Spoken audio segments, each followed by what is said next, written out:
Vamos a comenzar con nuestra actividad ya de carácter teórico y va a comenzar la sesión Pedro Luis Hernando Sebastián. Él es profesor del Departamento de Historia del Arte de la Universidad de Zaragoza, pero realmente su actividad más importante la lleva a cabo en Teruel, donde dirige el Centro de Estudios Mudéjar de Teruel, que celebra cada 3 años un congreso internacional, un simposio internacional, donde de alguna manera convergen todos los especialistas dedicados a este tema, tanto moriscos, mudéjares, como arte mudéjar, y que es el referente nacional e internacional de esta estética. Por eso nos parecía importante que estuviera aquí con nosotros, incluso que iniciara él esta presentación con un tema genérico sobre el tema de la situación del arte mudéjar, de los estudios y demás, sobre todo por esa cualidad que tiene de dirigir el Centro de Estudios Mudéjares. Así que, Pedro, muchísimas gracias por el palo que te ha dado de kilómetros, desde Teruel hasta aquí, y agradecerte que estés con nosotros esta tarde. Y cuando quieras tienes la palabra. Creo que quizá habría que apagar algunas luces, ¿no?, para que se vean bien las imágenes. Lo primero que quiero hacer es agradecer a la organización la invitación. Pues es para mí un placer estar aquí y aunque hubiera sido más kilómetros, hubiéramos venido encantados a participar, porque hay algunas cuestiones que a lo mejor habitualmente no se refiere uno a estas cosas, pero creo que es importante decirlo. Vale. En la presentación hay mucho texto, porque normalmente mi voz es baja, para que todo el mundo pueda leer las cosas si no las oye, pero así perfecto. Los profesores que trabajamos en la universidad somos empleados públicos, y desde lo público estamos trabajando en estos tiempos que corren, que son tan complejos, donde encontramos cosas tan raras, ¿no?, últimamente, las cuestiones políticas, las cuestiones de opinión, los bulos, las falsedades que se dicen. Entonces, desde lo público y desde la investigación seria, que esto pueda revertir a la sociedad y que recojan el guante otras instituciones públicas, en este caso un ayuntamiento, entidades locales, diputaciones, y colaboren para que esta investigación que se está haciendo desde las universidades tenga una practicidad, se pueda llevar a cabo cosas, se pueda poner en valor el patrimonio, se pueda utilizar como recurso cultural, se pueda generar un dinero, además una cuestión económica, además del aprendizaje necesario, pues creo que es de agradecer, ¿no? De agradecer, y estas cosas hay que decirlas. Estamos aquí trabajando mucho, investigando mucho, pero esto que investigamos tiene que comunicarse, tiene que salir, no se puede quedar en un cajón. Hay que utilizarlo y que tenga un fondo práctico y que esto llegue y que esto sirva pues para crear identidad, para que no nos tomen el pelo con engaños históricos, para que de alguna manera sepamos hacia dónde vamos como comunidad, ¿no?, que es una de las cosas más importantes. Pues la faena que tenéis como estudiantes, formaros en este tipo de cosas para que podáis desarrollar correctamente vuestra función. Esta exposición que voy a hacer, y que se lleva por título una cosa pues eso tan general como los mudéjares y el arte mudéjar, viene dada por una investigación, o sea, más que una investigación, por un trabajo práctico realizado con los estudiantes del grado de Bellas Artes de Teruel, que es donde yo imparto mi docencia, para comprobar el nivel de la gente, del común de las personas que vamos por la calle haciendo nuestras cosas y desarrollando nuestras labores, qué nivel de conocimiento tienen sobre los mudéjares y sobre el arte mudéjar. Entonces hicimos una encuesta, salimos a la calle a preguntar a la gente, ¿quiénes son los mudéjares? Eso parece que estaba más claro. ¿Qué es el arte mudéjar? ¿Quiénes son los que hacen el arte mudéjar? Este tipo de cosas, y nos dimos cuenta que había un montón de errores. Entonces, dependiendo del auditorio al que uno se dirige, pues a veces lo obviamos, pero quizá es una de las cosas más importantes. El arte mudéjar es una cosa muy compleja. El mundo mudéjar es muy complejo. Es tan complejo como que algunas corrientes historiográficas pues interpretan otras cosas distintas a las que a lo mejor estamos hablando aquí. Por esa complejidad conviene de primeras empezar sentando unas bases de lo que estamos hablando, ¿no? Por eso. Por ejemplo, a este estudiante Óscar que tenemos aquí, si yo te preguntara quiénes son los mudéjares, ¿tú qué contestarías? ¿Qué es un mudéjar?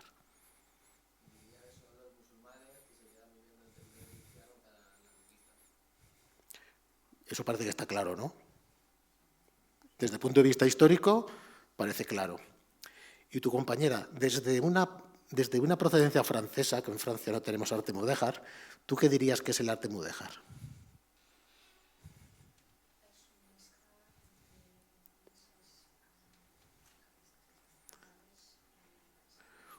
Una mezcla entre influencias árabes y cristianas que dan lugar a un estilo distinto a lo árabe y a lo cristiano, ¿no? Pues es una definición muy bien hecha. Se ve que en el grado de Historia del Arte tenéis la asignatura de mudéjar.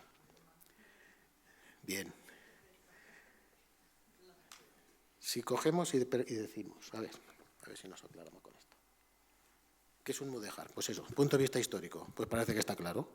El mudéjar, que terminología, una de las teorías que procedería de este término, mudayán, que bien, ¿vale? Son aquellos a los que se les permite quedarse en el territorio. Nada nuevo, por otra parte, en la historia de la península, cuando ocurrió lo contrario con los mozárabes, ¿no?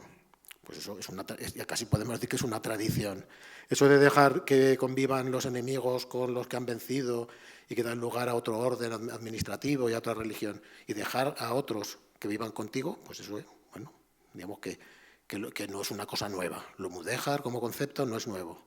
Y viene determinada por una serie por una serie de necesidades que es adecuado y sobre todo depende del territorio. Yo voy a poner casos más aragoneses, ¿no? En Aragón era necesario que se quedaran, porque hacía falta mano de obra para desarrollar determinados trabajos, ¿vale? Pues eso está claro. Pero fijaros si es complejo la cuestión de los mudéjar, que si vamos a hablar con los historiadores te dicen que el término mudéjar en la documentación aparece muy raramente. Entonces, pues tenemos un convencionalismo historiográfico. Utilizamos ese término a pesar de que lo habitual en la documentación es moros, los moros que viven, pues Yusuf no sé qué, moro, sarraceno, pero más habitual moro, ¿vale? ¿Qué pasa aludiendo a esto? Pues que muchas veces no hay palabra mal dicha sino mal entendida y las interpretaciones que se hacen de determinadas palabras pues puede ser que tengan una acepción negativa pero que se ha creado por otra cosa que no tiene nada que ver con lo histórico. Quiero decir que a veces hablas de moros cuando estás hablando de un periodo histórico y parece que estás utilizando el término despectivo que no corresponde con la historia, ¿vale? Entonces, los moros es lo más habitual. Podía haber sido la terminología adecuada, pero se utiliza mudéjar. Por otra parte, que el arte mudéjar, eso siempre aludimos a esta fecha y a esta autoría, Amador de los Ríos, 1859, en el discurso cuando entra en la Real Academia de San Fernando, y habla de arquitectura mudéjar. Digamos, a partir de ese momento se habla de arte mudéjar. Y antes, ¿cómo se aludía a estas obras? ¿Qué se decía? Yo recuerdo perfectamente leer cómo a las torres mudéjares de Teruel se las denominaba románico de ladrillo. Y no sabemos muy bien esto, pues se parece a lo cristiano, pero está hecho con otro material y aunque estéticamente no tiene la misma sustancia estética, pues bueno, románico lo llamamos, ¿vale? Será que no tenían otros materiales y se le pusieron a hacer las cosas con ladrillo. Craso error. Bueno, pues aquí tenemos las dos cosas. La cuestión de el arte mudéjar, el mudéjar como estilo, no es tan fácil como el término histórico. El término histórico más o menos está claro, y aunque decimos que es un convencionalismo también. Arte mudéjar es otro convencionalismo. Pero fijaros qué problemático es. Un convencionalismo que alude a un grupo social. De manera que sí, cuando preguntamos ¿qué es el arte mudéjar? mucha gente dice, lo que hacen los mudéjares. Pues ahí ya le hemos liado. Error. Si partimos de eso es una barbaridad historiográfica. Cualquiera, vamos, que no hace falta estudiar historia del arte, cualquiera que piense un poco dice, no, hombre, un estilo no depende de la mano de obra, ¿no? Entonces, dependerá de muchos factores. Depende de muchos factores. ¿Un estilo de qué depende? De la situación social, económica, cultural, de los mecenas, de la disponibilidad de distintos materiales. Depende de muchas cosas, pero no de que sea musulmán o cristiano el que está elaborando una cosa, o que piense una cosa u otra. ¿Afecta? Claro que afecta, pero no es lo sustancial, ¿vale? Entonces, ahí ya tenemos la primera cuestión que creo que tenemos que tener en cuenta. El arte mudéjar, primer error, no es el arte que hacen los mudéjares.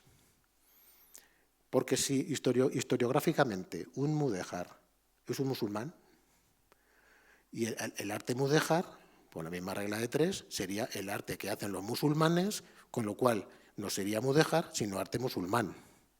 Y vemos que no es arte musulmán. No lo podemos interpretar como arte musulmán a la evidencia de los materiales sobre los que estudiamos. ¿Cómo se define, pues? Pues aquí pongo algunas cuestiones, ¿no?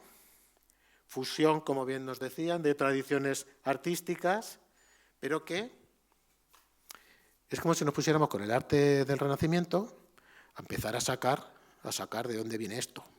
Pues esto viene de aquí, esto viene de allá. Entonces el arte del Renacimiento no existe, puesto que, no sé, es como una fusión de cosas que vienen de distintos lugares. No, estamos estudiando el resultado de la obra.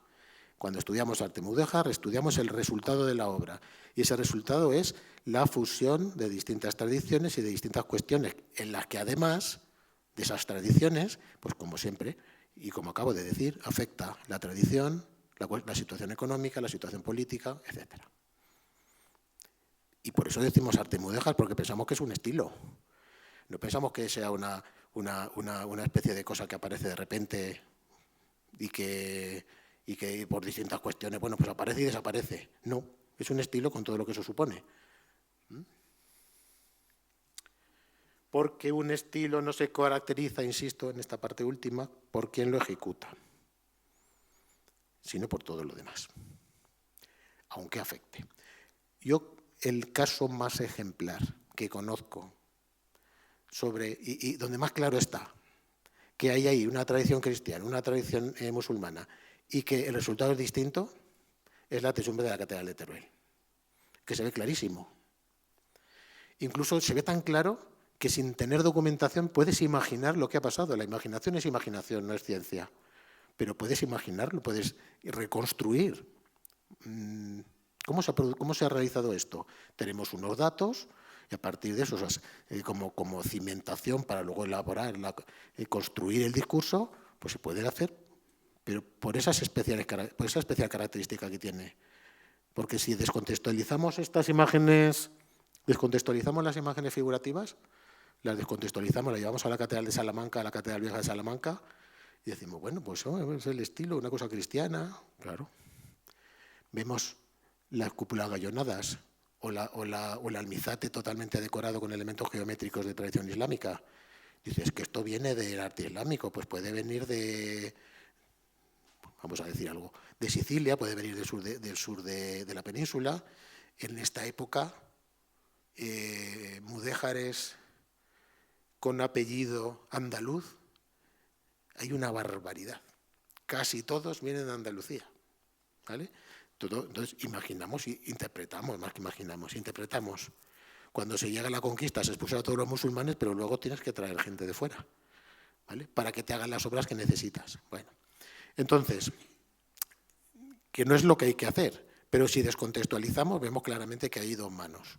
Y lo que parece es que ha venido una cuadrilla de maestros de obra y artesanos mudéjares que probablemente los mandaba el rey porque estaban bajo su propiedad en Aragón, eran propiedad del rey.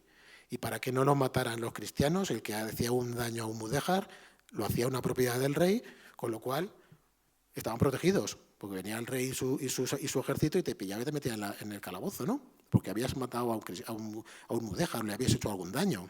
Vale.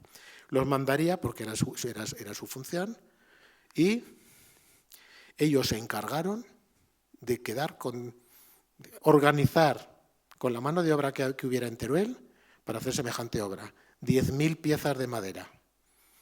Pues no pueden hacerlo todos los mudéjares, que como mucho sería una cuadrilla familiar de más, que serían 7 u 8, que era lo que conformaban las familias, ¿no? Y de padres, hijos, sobrinos, ya está. Ellos organizaban y encargaban. Si se interpreta la pintura, se ve que parece que hay como 4 grandes talleres de pintores que hacen las pinturas. Entonces, imaginad, vamos a Teruel, que nos han encargado de hacer la techumbre de la catedral. Vamos a buscar la mano de obra que nos puede ayudar. Primero los carpinteros y luego los pintores. ¿Pero quiénes eran los que pintaban? En los hornos de cerámica mudéjar de Teruel, las mujeres eran las que pintaban. Y resulta que en la techumbre de la catedral de Teruel hay representado mujeres pintando. Pudieron ser mujeres cristianas y musulmanas que pintaron la catedral de Teruel. Carpinteros, que solía ser una acción más masculina, los que prepararon las piezas y las diseñaron en función de lo que se les requería. Pues eso está muy claro, ¿no? Y el resultado es una techumbre única. Ni mudéjar, o sea, ni cristiana ni musulmana. Esto es una anécdota, ¿vale? Cogida, siempre hay que cogerla con mucho cuidado. Pero se alude, que puede servir para este discurso, ya os digo, no hay que ser malo. Cuando uno elabora un discurso, pues coge las cosas que le sirven para que el discurso sea más efectivo o así lo parezca, ¿no? Aquí tenemos la Catedral de Toledo, mano de obra de procedencia musulmana que está haciendo obras cristianas y, sin embargo, en una obra de estética más islámica, más de tradición islámica, pues no se ha documentado ningún trabajador islámico en esa. Por ejemplo, en esa puerta de la sala capitular de la Catedral de Toledo. Está claro que son maestros cristianos. Lo que hacen eso según la documentación. A lo mejor es que se saltaron a los mudéjares para que no aparecieran, pero a la luz de lo que tenemos, por eso digo que hay que cogerlo con pinzas. Entonces, que sea mudéjar no quiere decir que haya mudéjares. Y al revés, que si son mudéjares los que han trabajado no quiere decir que el estilo sea mudéjar. Y eso es complicado también, ¿no? Pues ahí está lo bonito de este estilo, que es complicado, porque si fuera tan fácil, en 4 días alguien ya lo habría terminado. Y luego esto deviene en problemas como la techumbre mudéjar de la ermita de Argente, un pueblecito que hay al lado de Teruel. ¿Y por qué decimos que esto es mudéjar? Es una techumbre medieval pintada. No tiene ninguna traza mudéjar. Te lleva como la corriente te lleva a ver cosas que, por no tenerlo claro, por no tener bien asentados los principios básicos, te lleva a decir cosas que no se sustentan. La techumbre mudéjar. O la iglesia mudéjar, ¿por qué? Porque es de ladrillo y es mudéjar.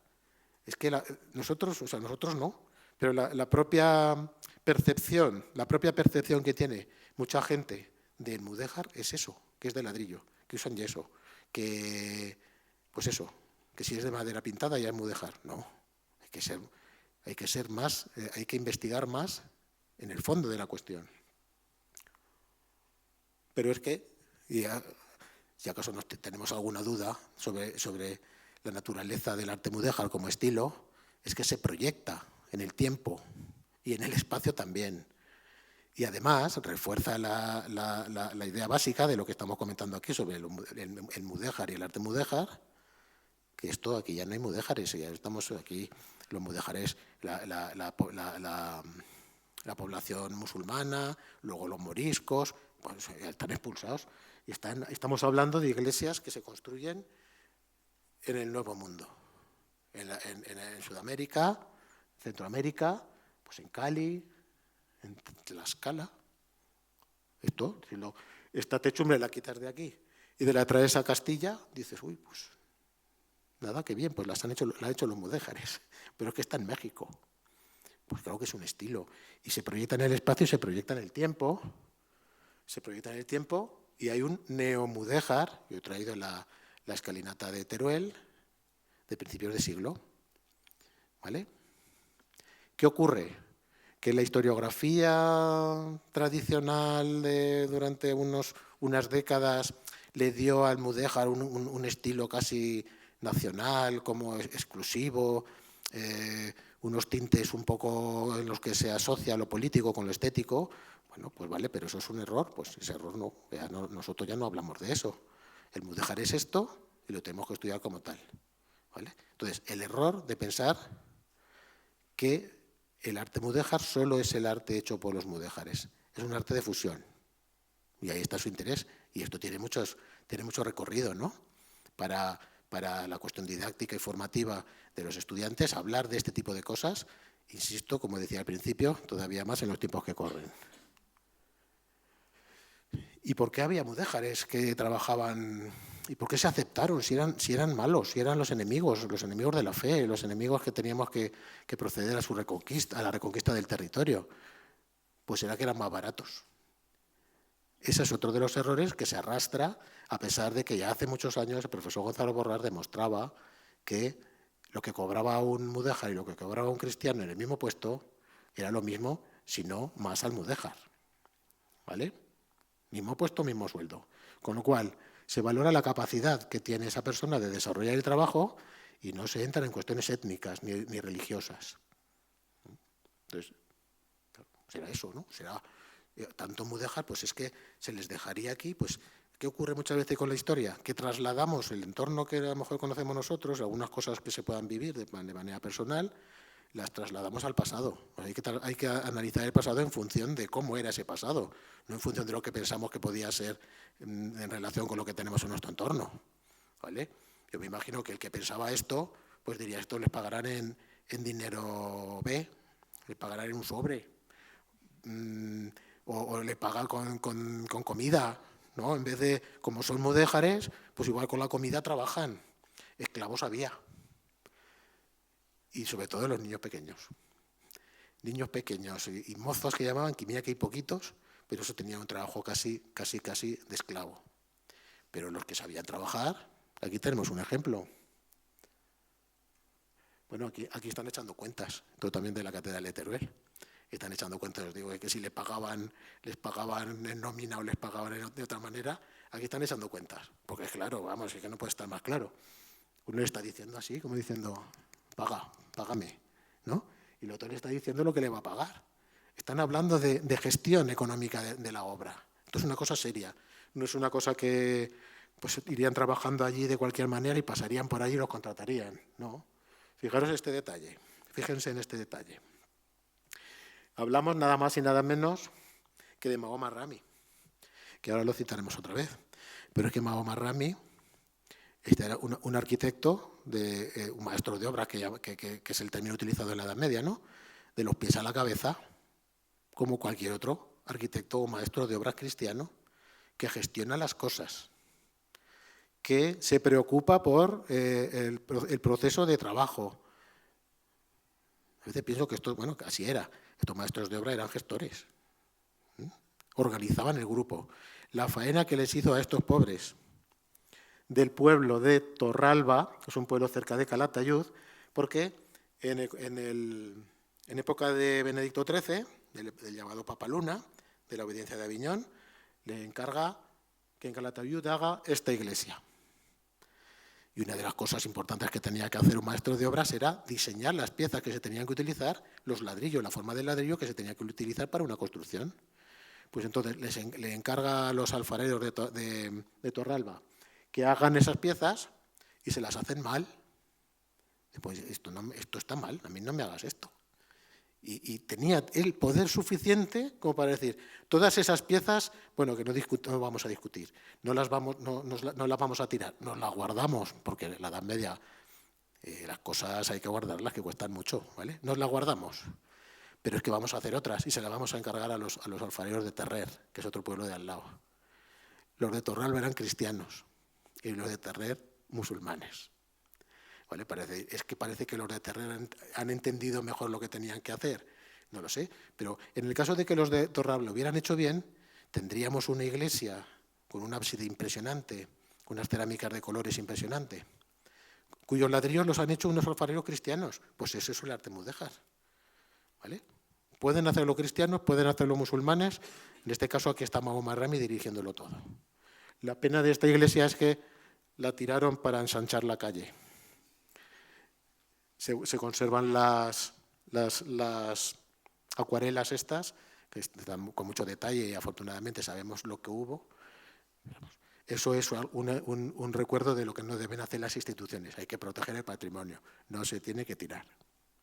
Ahora en teoría van a tirar un convento del siglo XIX así por las buenas, ya veréis, que saldrá en la prensa. Tercer error, es que a los mudéjares no los conocemos. Es que como eran mudéjares, seguro que no apuntaban sus nombres los que encargaban las obras, que serían dentro del contexto eclesiástico. Los curas no apuntaban en las listas el nombre de los musulmanes, porque eran musulmanes y no les gustaba. Eso es otro error. Y esto no vamos a hablar de ello, pero lo que se ve de un análisis un poco tomando el arte mudéjar como un estilo, como otro cualquiera, lo que se ve es que eso a lo mejor alguna vez lo habéis preguntado.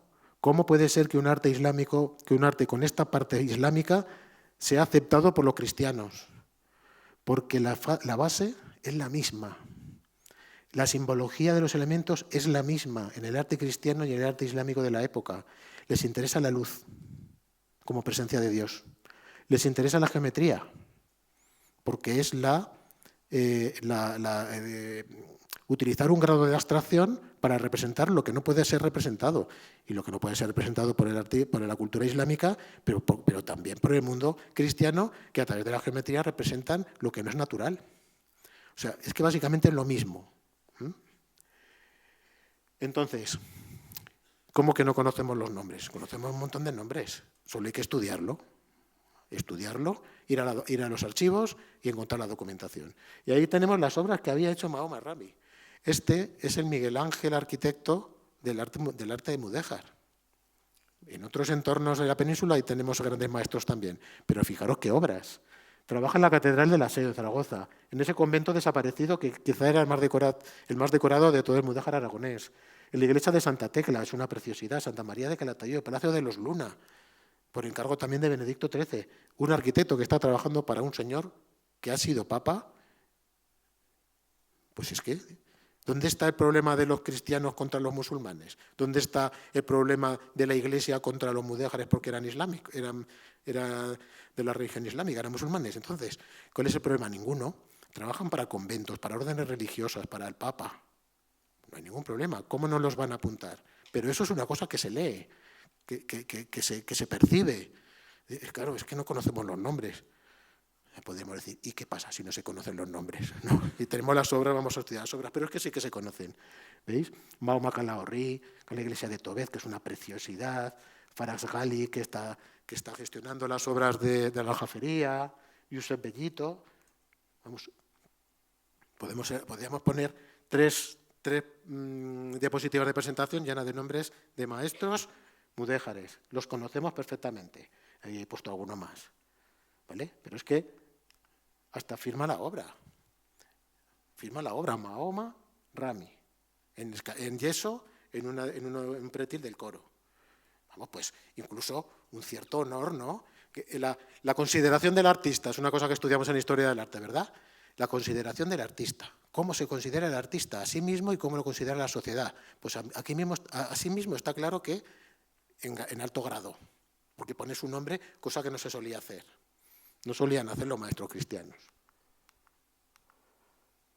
Y otro error que siempre, pues eso, parece como recurrente y siempre va apareciendo, que el arte mudéjar es solo decorativo.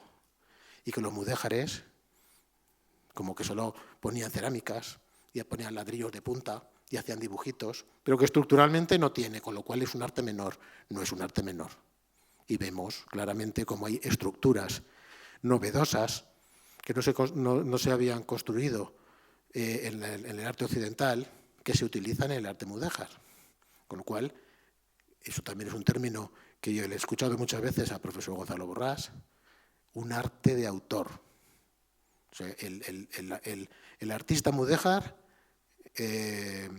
como como un artista, igual que los artistas, arquitectos occidentales, pero que generan su obra a través de otras tradiciones y de otras acciones, ¿no?